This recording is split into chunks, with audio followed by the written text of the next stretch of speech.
can damage people is by resonances. For example, some parts of the radio frequency spectrum are resonant with the human body.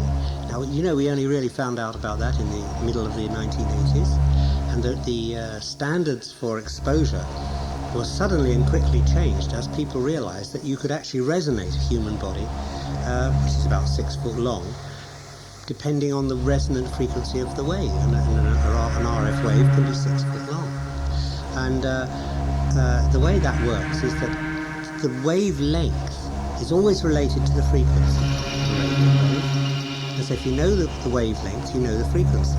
And the wavelength which resonates or shakes something is always the same as its wavelength. So we can work out which the resonant frequencies, for example, would resonate the human skull. And we found that by some unfortunate mischance, the frequency range we have chosen for mobile phones is precisely the same frequency which resonates the human skull.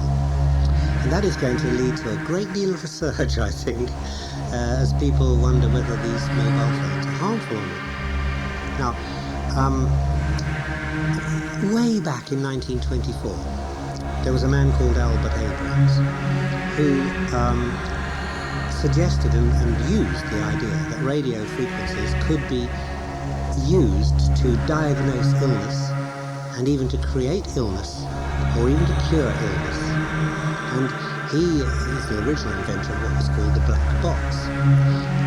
Now, nobody really believed him in the medical fraternity, and he died, although he was a very brilliant man, and he died in somewhat ignominious circumstances.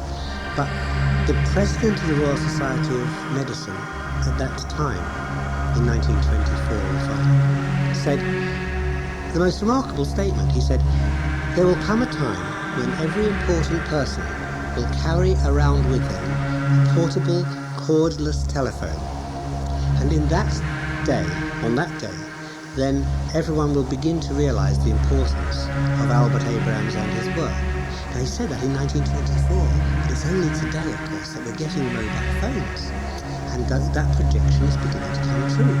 We are finding that the resonant frequencies of RF radiations can probably cause brain tumors. They can weaken the barrier between the blood and the brain so that that's made permeable, which causes hemorrhages. And all of these radio frequencies are having a much more damaging effect on our long-term health than we at first thought.